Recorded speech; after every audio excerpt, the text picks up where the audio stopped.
Ísraels her við drepið minnst 87 á Gaza frá því samkomulag vopnahlé var kynnt í gær.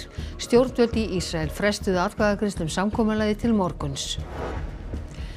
30 ár eru í dag síðan snjóflóð féll á Súðavík og 14 fórust, þar af 8 börn. Þessa var minnst í bænum í dag. Nefnd sem rannsakar flóðin tók til starfa áramót. Kona sem missti dóttur sína í snjóflóðinu segir að kerfið hafi brugðist. Sannleikurinn flóðin og aðdraganda þeirra þurfi að koma fram í dagsljósið svo læra megi af reynslunni. Við vorum í dauðagildru og fólk vissi það. En það var ekkert gert. Vatnavextir halda áfram. Vatnsmagn Ölfusár er það mesta í 12 ár og ábúendur í Auðsvelti komust ekki af bæ í 2 daga. Mosfellingi var brugðið þegar hann ók ofan í eina af fjölmörgum holum sem myndast hafa í umhleyfingunum.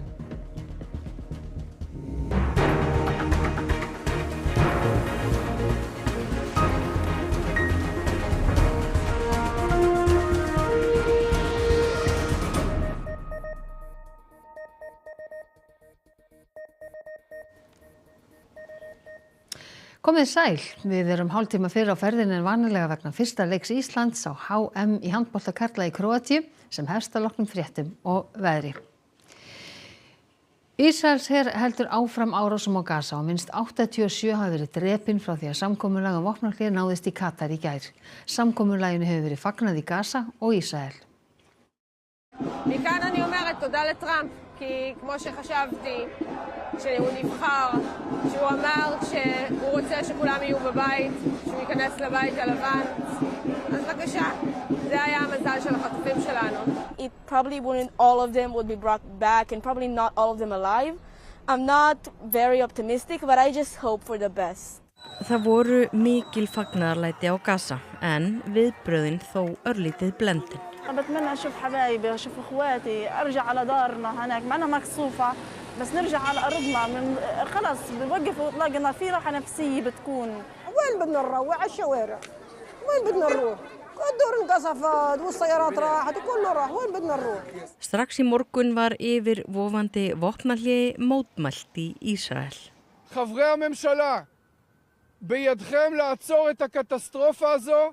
Ríkisstjórn Benjamins Netanyahu átti að greiða atkvæði samkomulagið snemma í dag en því var skyndilega frestað. I won't be sharing any of the details on air with you right now, but the Prime Minister's our office statement has said that there remains disagreement. Some things which we thought were agreed have been changed. Hamas-samtökin hafna þessu og segjast engar breytingar hafa gert. احنا اتفائلنا بهذا الموقف ونمنا مبسوطين على أمل وفجأة نسمع اليوم الصبح هذا الخبر كان بالنسبة لنا يعني صدمة كبيرة بصراحة. Ólöf Ragnarsdóttir, hvernig staðan í þessum töluðu orðum? Eftir mjög mikla óvissu alveg framan að degi þá var greint frá því bara núna á 7. tímanum að samkomulagið sé aftur í höfn. Það búið að greiða úr þessum hlutum sem ísraelsk stjórnvöld töldu að þyrfti að greiða úr og ríkisstjórnin ætlar að koma saman á fundi á morgun og greiða atkvæði þetta samkomulag. Svo eru bandarísk stjórnvöld sem eru þetta svona í miðjun á þessu öllu, þau tóku þátt í viðræðunum og eru nánasti bandamaður Ísraels. Þau segjast bjartsýn á að vopnahléið taki gildi á hádegi á sunnudag eins og kemur fram í þessu samkomulagi. En hvað var það sem tafði þessa atkvæðagreiðslu í ríkisstjórn Netanyahus? Ísraelsk stjórnvöld segja að það sé Hamas að kenna. Þau hafi hætt við að breyta einhverjum forsendum í þessu samkomulagi sem Hamas-samtökin neita. Þau segjast alls ekki hafa gert það. En það verður nú að teljast allavega líklegt að það hafi einhver áhrif á þetta staða Netanyahus. Hann í vandræðum sjálfur innan sinna ríkisstjórnar því að hann þarna með ráðherra sem hafa bara sagt opinberlega að þeir vilja ekki sjá þetta vopnahlé og hvetja ríkisstjórnar til þess að hafna því. En ef þetta vopnahlé verður samþykkt, hvað talið að það muni vara lengi? Það eru 6 vikur til að byrja með. Það þessi fyrsti fasi þar sem á að sleppa 33 gíslum frá Gaza og 100 palestinskum föngum verður líka sleppt á móti og þá á ísraelski herinn að draga sig burt eða fara burt frá einhverjum svæðum á Gaza en ekki öllum þó. Það verður ekki fyrr en í fasa 2 og samkvæmt þessum fasa 2 sem á að taka gild eftir 6 vikur þá fer herinn alveg frá Gaza og þá á að koma á varanlegu vopnahlé. En fasi 2 fer ekki á stað nema fasi 1 gangi alveg fullkomlega eftir og þannig að þetta allt saman ennþá rosalega eldfimt og brothætt. Og ef þetta gengur eftir á sunnudag, ef vopnahléið tekur gildi, þá líka að tryggja það að íbúar á Gaza fái neyðaraðstoð. Það eru þarna vörubílar með drekklaðnir af mat og öðrum hjálpargögnum tilbúnir að fara yfir landamærin þegar það fá leyfi til þess og það þarf alltaf að fara mörgum orðum hversu mikil þörfin á Gaza en við skulum aðeins sjá samt hvernig staðan eftir þessi 15 mánaða átök.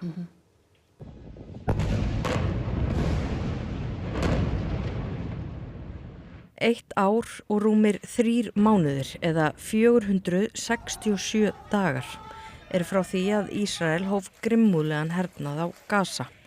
Síðan þá hafa nærri 47.000 verið drepin, sem það bil 1 af hverjum 50 íbúum. Af þeim eru 18.000 börn. Greinendur og mannréttindasamtök telja að mun fleiri séu látin, líklega séu þúsundir líka grafin undir rústunum. Rústum sem gæti tekið meira en áratuga að hreinsa upp.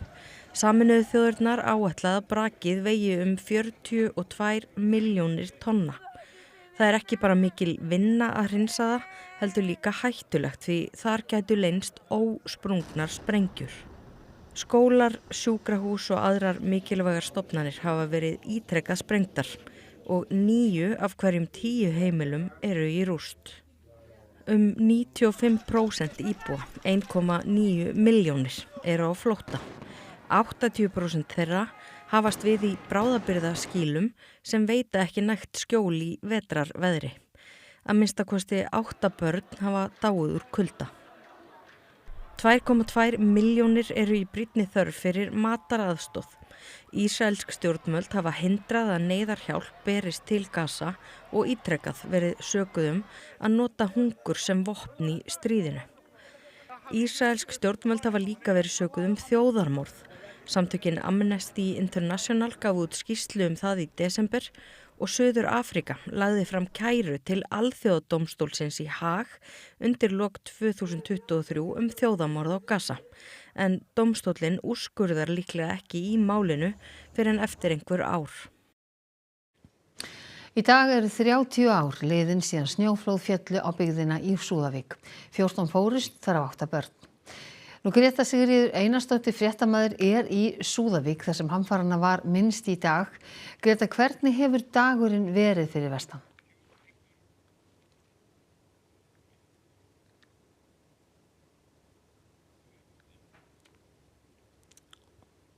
Það búið að vera þungbúið yfir Súðavík í fleiri en einum skilningi í dag. Hér hefur verið hvasst og það hefur snjóað talsvert. En leið og blysförin lagði á stað frá samkomusalnum yfir að minningarreitum hina látnu, þá stytti upp og allt til dúnalogn. Það eru 30 ár liðin vissulega síðan snjóflóðin fellu, en þau eru íbúum í Súðavík ennþá í fersku minni og það meira að segja ennþá starfsemi í frystihúsinu þar sem íbúar söfnuðust saman þessa nótt. Þegar búið var að leggja kerti við minningarreitin þar sem snjóflóðin fellu inn í gamla bænum, þá var förinni heitið hér í kirkjuna þar sem haldin var minningastund og kveikt á 14 kertum fyrir hinn látnu. En stóra kertið sem einnig hér á fyrir framan altarið það sem lýsti í jarðsetningum þeirra sem voru jarðsett fyrir sunnan og það varðveitt hér í Súðavíku kirkju.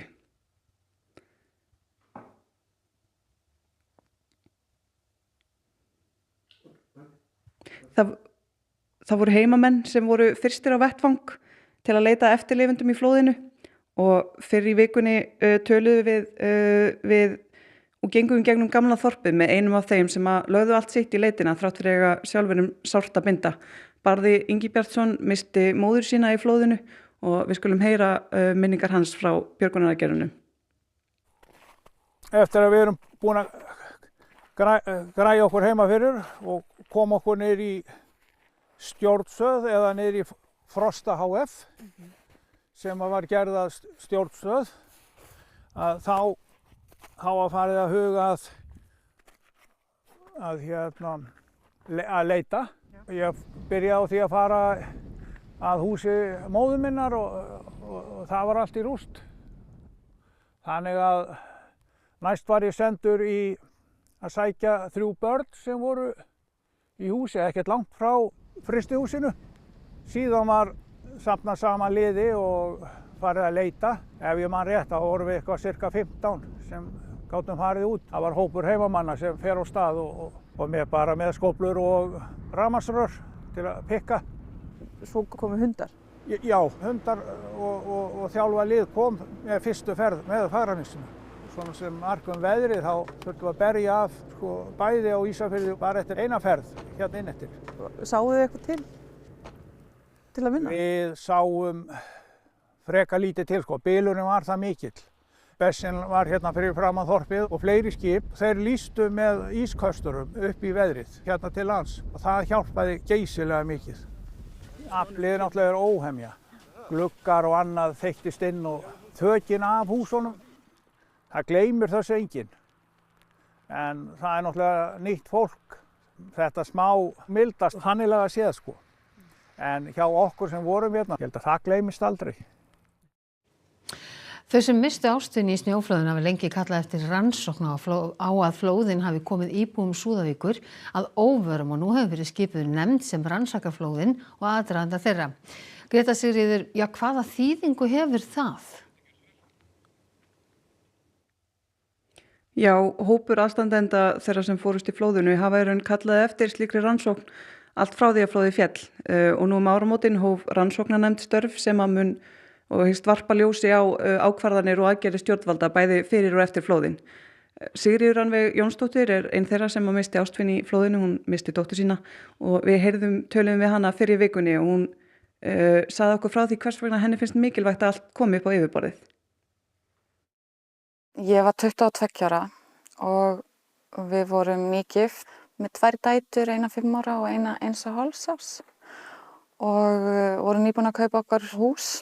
Bjöggum í húsinu í 4 vikur áður en hamfarirnar skullu á.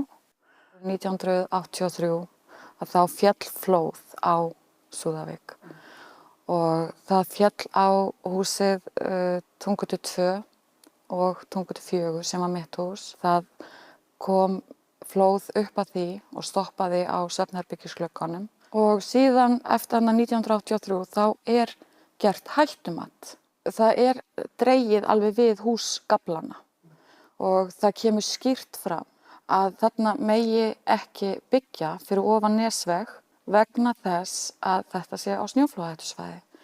En skilyrðin voru með því að ef þeir vildu fá að byggja að þá þurfti að koma snjóflóðavarnir og það ætti að setja í forgang. Við vorum í dauðagildru og fólk vissi það, en það var ekkert gert.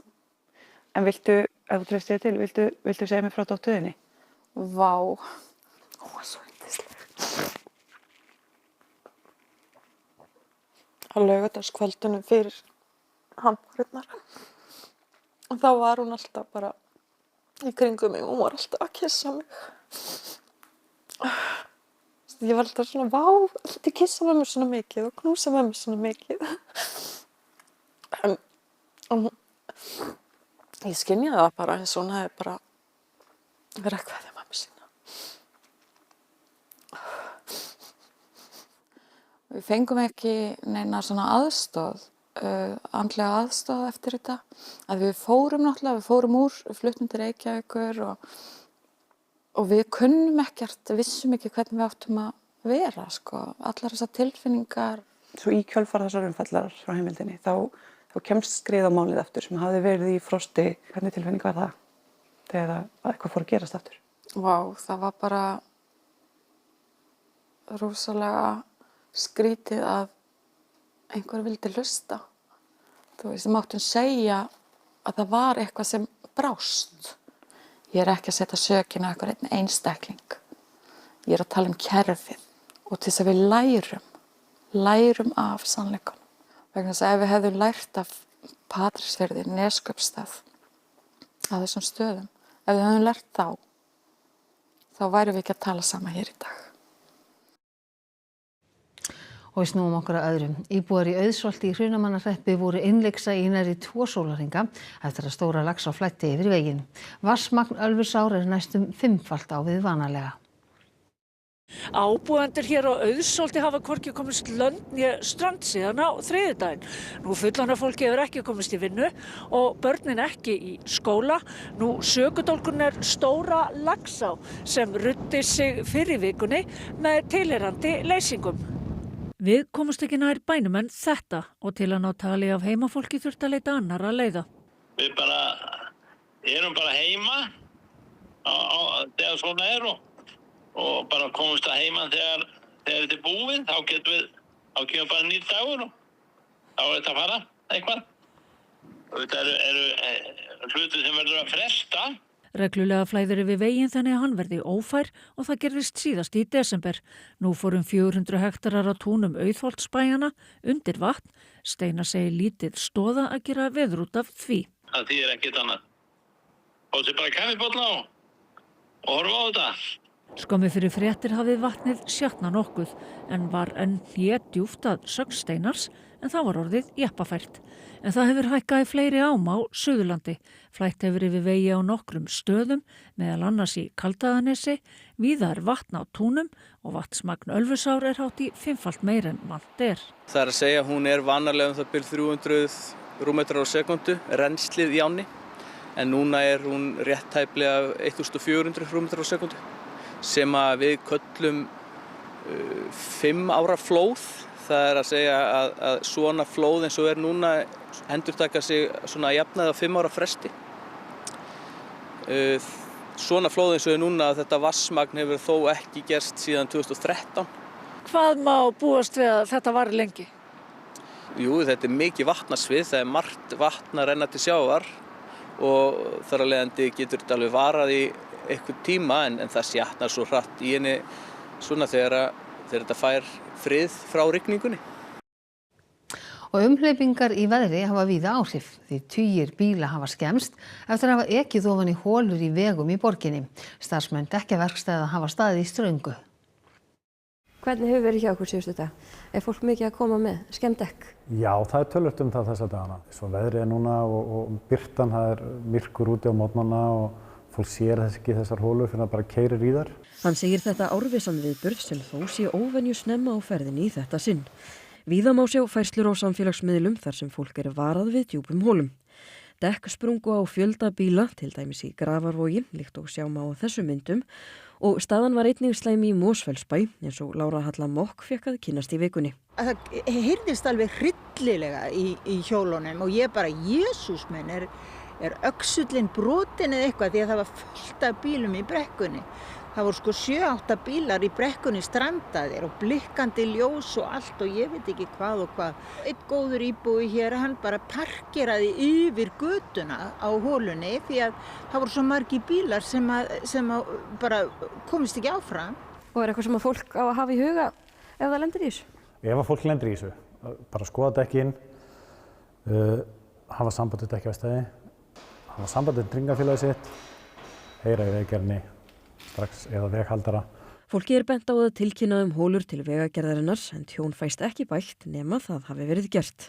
Vegagerðin hefur unnið við að fylla upp í hólur en áfram umhleypingasamt veður og mun ástandið að líkindum vara eitthvað áfram. Þetta var dálítið drama og allir kvartandi og kveinandi hérna yfir að þeir hefðu lent í bara skaða og tjóni út af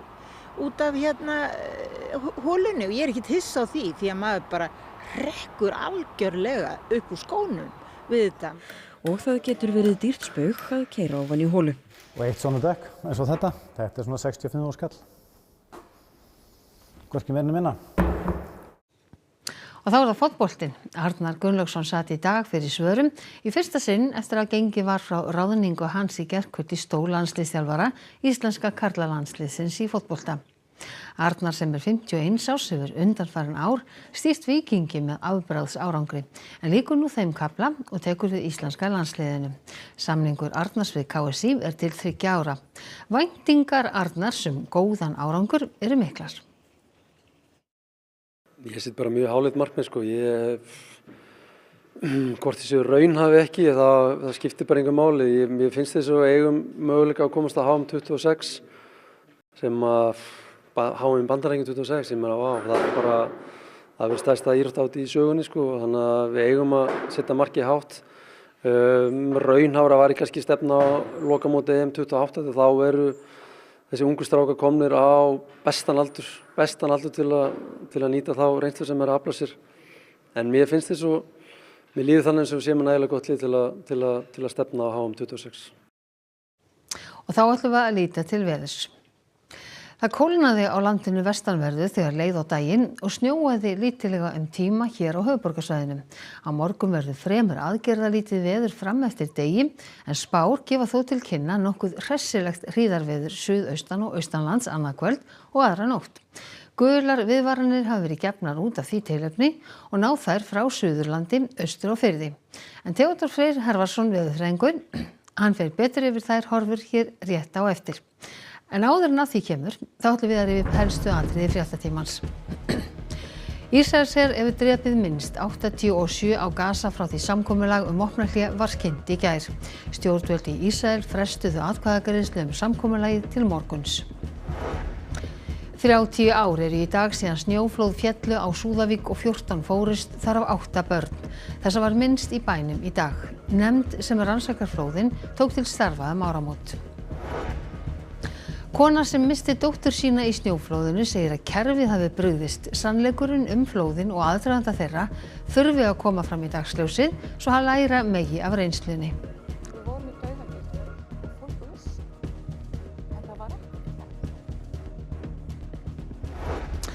Vatnavextir halda áfram, vatnsmagn Ölfusár er það mesta í 12 ár og ábúendur í Auðsholti komist ekki af bæ í 2 daga. Mosfellingi var brugðið þegar hann ók ofan í eina af fjölmörgum holum sem myndast hafa í umhleypingunum. Þessum fréttatíma er að ljúka og nú er komið að veðurfréttur. En svo er það leikurinn sem langflestir ef ekki allir hafa beðið eftir. Fyrsti leikur Íslands á HM karla í handbolta, þar sem íslenska liðið mætir Grænhöfðaeyjum. Stofan, þar sem fjallað leikina, hefst núna klukkan 7. En við segjum ekkert annað en áfram Ísland, verið sæl.